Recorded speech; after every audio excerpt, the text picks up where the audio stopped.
ایک سفر میں حضور علیہ الصلوۃ والسلام اور اصحاب گامزن تھے کہ راستے میں قیام کیا تو ایک قبیلے کی صلح کروانے کے لیے حضور علیہ السلام تشریف لے گئے. وہاں کچھ تاخیر ہو گئی تو صحابہ نے حضرت ابوبکر صدیق کو کہا کہ حضور رک گئے ہیں تو نماز کا وقت جا رہا ہے، آپ نماز پڑھا دیجئے.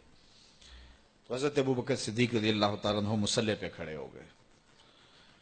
اب نماز شروع ہوگی، ادھر سے حضور بھی فارغ ہو گئے تو آقا کریم تشریف لائے. تو آقا کریم علیہ السلام جو ہی تشریف لائے تو صحابہ کی صفیں بندی ہوئی تھی. حضور کو دیکھا، انہوں نے راستہ چھوڑ دیا.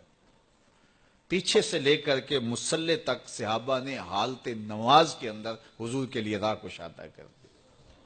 کاش کہ یہ حدیث سب لوگوں نے پڑھی ہوتی اور امت میں اتنے فرقے نہ بنتے اور یہ سوچ کبھی نہ پنپتی کہ نبی کے خیال سے نماز ٹوٹتی ہے. یہاں تو راستے چھوڑے جا رہے ہیں، یہاں تو پروٹوکول دیا جا رہا ہے. اللہ اکبر. اور یہ حدیث کہیں چھپی نہیں ہے، بخاری کے اندر چھپی ہوئی. اللہ اکبر. آقا کریم علیہ السلام تشریف لائے تو صحابہ نے راستہ چھوڑنا شروع کر دیا. نماز بھی چل رہی ہے اور حضور کا راستہ بھی چھوڑ رہے ہیں. بالکل حضرت ابوبکر صدیق کے پیچھے آ کے حضور کھڑے ہو گئے. ابو بکر لا یلتفت یمینا ولا یسارا، جب آپ نماز پڑھتے تھے تو نہ دائیں دیکھتے نہ بائیں دیکھتے، پوری توجہ انہماک ہوتا. وہ اپنی کیفیات کے جہان میں ڈوبے تھے اور حضور آ کے پیچھے کھڑے ہو گئے. صحابہ نے اپنے ہاتھوں کی پشت پہ ہاتھ مارنے شروع کر دیے. مکعن و تس دیا قرآن نے. تالی لگانا، سیٹی مارنا یہ شیطانی اعمال ہیں، لیکن ہاتھ کی پشت پہ ہاتھ مار کے متنبع کرنا یہ مختلف مواقع کے اوپر یہ جائز ہے. تو اب جب حضور آ کے پیچھے کھڑے ہو گئے اور صحابہ سمجھے کہ حضرت ابوبکر صدیق ایک استغراق کے عالم میں ہیں، ایک کیفیت کے جہاں میں ڈوبے ہیں، تو انہوں نے اپنے ہاتھوں کی پشتوں پہ ہاتھ مارنے شروع کر دیے. تو حضرت صدیق اکبر سمجھ گئے کوئی غیر معمولی واقعہ ہو گیا. دیکھا پیچھے حضور کھڑے تھے. اللہ اکبر. تو حضرت صدیق اکبر مصلی سے سرک کے پیچھے آنے لگے تو آقا کریم نے اشارہ کیا رکو، نماز پڑھاؤ. سیدنا صدیق اکبر اس کے باوجود پیچھے آ گئے. کبھی ہوتا ہے حکم اور کبھی ادب آگے ہوتا ہے. اللہ اکبر. حضرت سیدنا علی المرتضی رضی اللہ تعالی عنہ کو کہا نا حضور نے صلح حدیبیہ کے موقع پہ، صلح نامہ لکھوایا جا چکا تو لکھا یہ محمد رسول اللہ اور قریش کی جانب سے ہے. تو عروہ نے کہا اگر محمد رسول اللہ مان لیں ہم تو پھر لڑائی کس چیز کی ہے؟ تو اس لیے محمد رسول اللہ نہیں، محمد بن عبداللہ لکھا جائے.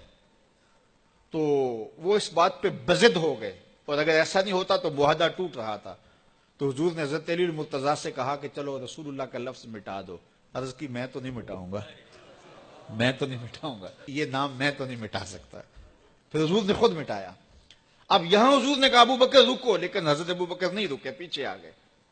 اور پھر حضور خیر مصلی پہ گئے، نماز ہوئی، سلام پھرا تو حضرت ابو بکر صدیق رضی اللہ تعالیٰ عنہ کو حضور نے کہا ابو بکر جب میں نے کہا تھا تم رکے رہو تو تم کیوں پیچھے آئے؟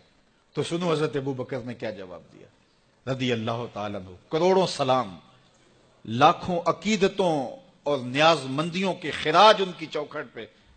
عرض کرنے لگے ما کان لابن ابی قحافہ ان یؤم رسول اللہ صلی اللہ علیہ وسلم. حضور ابو قحافہ کے بیٹے کی جرت کب ہوئی کہ رسول اللہ کے آگے کھڑا ہو کے نماز پڑھائے؟ یہ ابو قحافہ کے بیٹے کی ہمت کب ہوئی کہ رسول اللہ کے سامنے کھڑا ہو کے نماز پڑھائے؟ تو ادب پہلا کرینہ ہے محبت کے کرینوں میں. حضرت ابو بکر صدیق رضی اللہ تعالی عنہ نے اگر حضور علیہ الصلوۃ والسلام کی اطاعت اور حضور کی محبت، ادب، فرما برداری اور جان ساری کے انوکھے باب رقم کیے ہیں، لیکن حضور نے بھی ان کو جو اعزازات دیے. ایک خاتون آئی مسئلہ پوچھنے، آقا کریم نے فرمایا پھر آ جانا. اس نے کہا پھر آؤں اور آپ نہ ملیں؟ تو کہا میں نہ ملوں ابو بکر تو ملیں گے نا. اللہ اکبر. تو اپنے بعد اشارہ دے دیا ان کی طرف کہ میرے بعد میرا نائب ابو بکر ہے.